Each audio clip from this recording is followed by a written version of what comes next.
Imagine opening your front door one ordinary morning to find journalists and cameras everywhere. Imagine being 87 years old, tending your garden in a quiet English suburb, and suddenly becoming headline news across the world. Now imagine the reason. You've just been exposed as one of the most damaging spies in British history. This is exactly what happened to Melita Norwood in September 1999. When the unassuming grandmother became known as the KGB's longest-serving British agent. But here's what makes her story truly extraordinary. She wasn't recruited through blackmail or coercion. She wasn't motivated by money or personal gain. She spied for the Soviet Union for over 40 years because she genuinely believed she was making the world a safer place. Her name was Melita Norwood, but to Soviet intelligence, she was Agent Hola. While her neighbors knew her as the friendly lady who baked cakes and attended Communist Party meetings in her leafy London suburb, the KGB knew her as something entirely different, a source so valuable that her intelligence helped accelerate Soviet nuclear weapons development by several years. The documents she passed on didn't just contain theories or speculation. They contained the actual blueprints, the precise technical specifications that allowed the Soviet Union to build their own atomic bomb far sooner than Western intelligence had predicted. And she did all of this while working as a secretary, proving that you don't need to be James Bond to change the course of history. Sometimes, the most dangerous spies are the ones nobody suspects at all. Melita's story begins not with espionage, but with ideology. Born in 1912 in Bournemouth, England, she grew up in a household where political discussion wasn't just encouraged, it was constant. Her father was a Latvian exile, a passionate political activist who had fled Tsarist Russia after being involved in revolutionary activities. Her mother was British, a progressive teacher who believed in equality and social justice. Together, they created an environment where young Melita learned to question authority, to care deeply about fairness, and to see the world through a lens of political consciousness. This wasn't a home where blind patriotism was celebrated. Instead, it was a place where challenging the status quo was the norm. By her 20s, Melita had embraced communism wholeheartedly. This was the 1930s, a time when many intellectuals across Europe looked at the Soviet Union and saw not a totalitarian regime, but a grand social experiment. They saw a society attempting to eliminate class distinctions, to give workers control over their labor, to create genuine equality. The Great Depression had exposed the failures of capitalism. Fascism was rising across Europe. In contrast, the Soviet Union promised something different, something hopeful. For Melita, communism wasn't a political preference. It was a deeply held moral conviction, a framework through which she understood justice itself. In 1932, Melita began working at the British Non-Ferrous Metals Research Association. On the surface, it seemed like an unremarkable clerical position. She was a secretary responsible for typing documents, managing files, and handling correspondence. But this organization wasn't researching just any metals. During World War II and into the Cold War era, it became critically involved in Britain's atomic weapons program. The documents that crossed Melita's desk contained information that most governments would kill to obtain. And Melita, with her quiet efficiency and perfect discretion, had access to almost all of it. Her recruitment as a Soviet agent happened through a man named Andrew Rothstein, a committed communist and talent spotter for Soviet intelligence. But here's what's crucial to understand.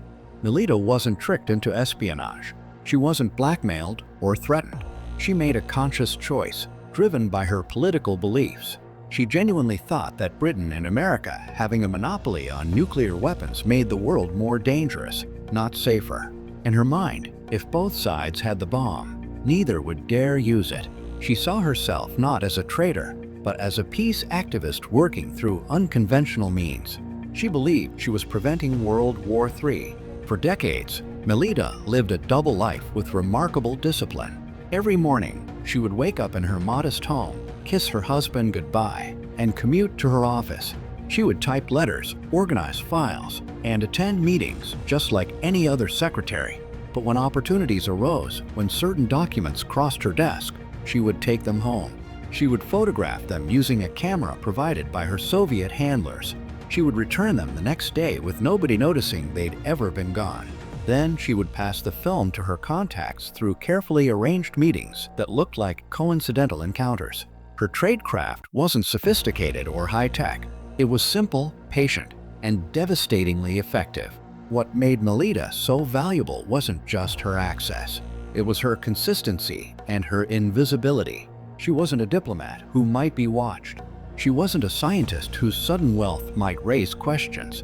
She was a middle-aged secretary with impeccable work habits and absolutely no reason to be suspected. She lived modestly, never splurging on luxuries that would attract attention. She remained married to the same man, maintained the same friendships, lived in the same neighborhood.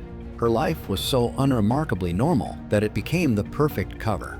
And unlike many spies who eventually crack under the pressure or make mistakes, Melita maintained her composure for over 40 years. The information she provided was genuinely significant. According to intelligence assessments revealed after her exposure, the documents Melita passed to the Soviets included detailed research on uranium processing, reactor design, and the metallurgy required for nuclear weapons construction. While she wasn't the only British source the Soviets had, she was one of the most consistent and reliable. Her intelligence shortened the timeline of Soviet atomic bomb development. It gave them insights into British and American nuclear strategy. It influenced the entire dynamic of the early Cold War. One secretary with a camera and a conviction changed the balance of global power. But here's where the story becomes even more fascinating. Melita was actually identified as a Soviet agent by British intelligence as early as 1965. Yes, you heard that right. For over 30 years before her public exposure, MI5 knew exactly who she was and what she had done. So why wasn't she arrested? The official explanation involves a complicated mix of factors. Some officials worried that prosecuting her would expose how much Britain's nuclear program had been compromised. Others argued that since she had retired from her secretarial position in 1972, she no longer posed an active threat.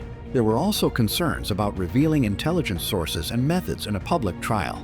But many historians believe there was another reason too: embarrassment.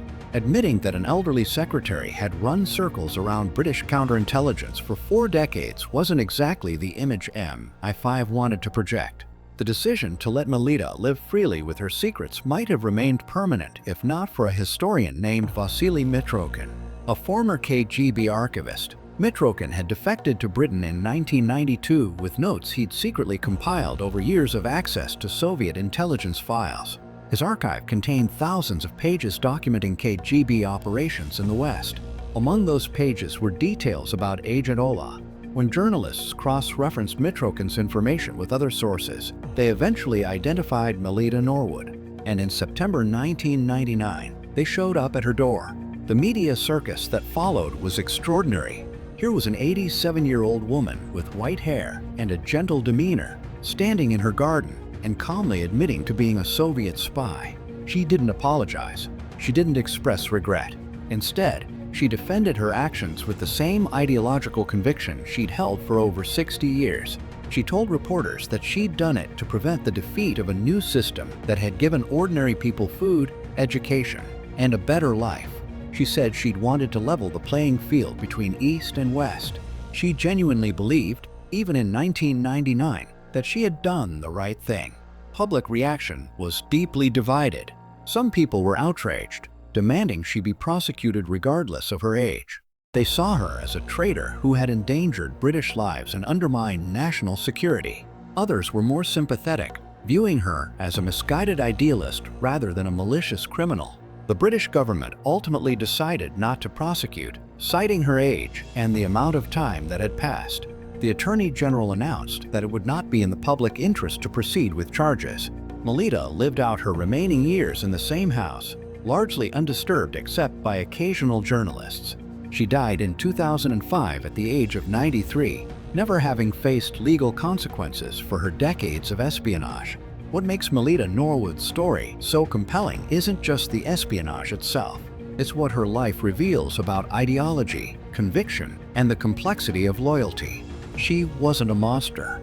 She was a woman who genuinely believed in a cause and acted on those beliefs with unwavering commitment. She saw two competing systems, capitalism and communism, and she chose her side.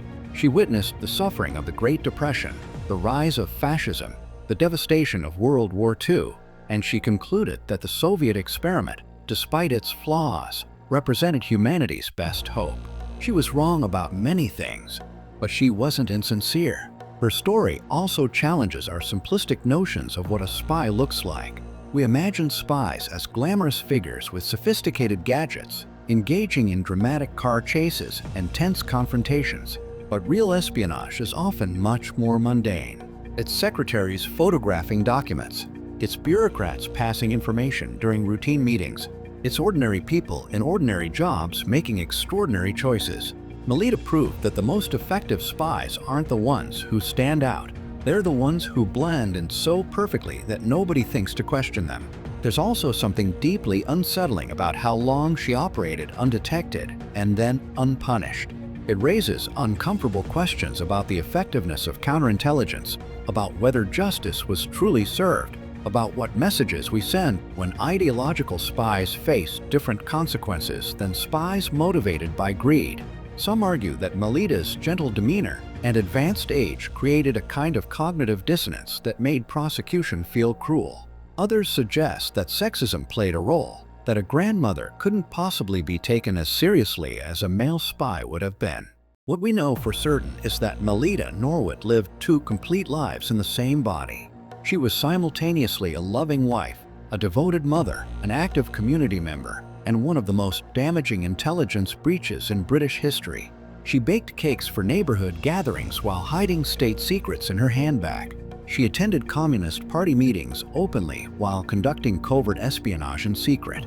She managed to compartmentalize these identities so completely that even her own family claims they never suspected the full extent of her activities. In the end, Melita's story is a reminder that history isn't made only by presidents and generals. It's also shaped by secretaries and clerks, by people working in the shadows of power who decide that their ideology matters more than their oath. It's made by individuals who believe so strongly in their vision of justice that they're willing to betray their country for it. Whether you see Melita Norwood as a principled idealist or a dangerous traitor probably says as much about your own values as it does about hers. She was the spy who loved communism more than she feared consequences. She was the grandmother who changed the nuclear balance of power from behind a typewriter. She was Agent Hola, the longest-serving Soviet mole in British history, who died not in prison or exile, but in her own garden, surrounded by the same roses she'd tended for decades. And perhaps most remarkably, she never once apologized for any of it. In her mind, until her very last day, she had done exactly what needed to be done. The world disagreed on whether she was a hero or a villain, but Melita Norwood herself never doubted which side she belonged on.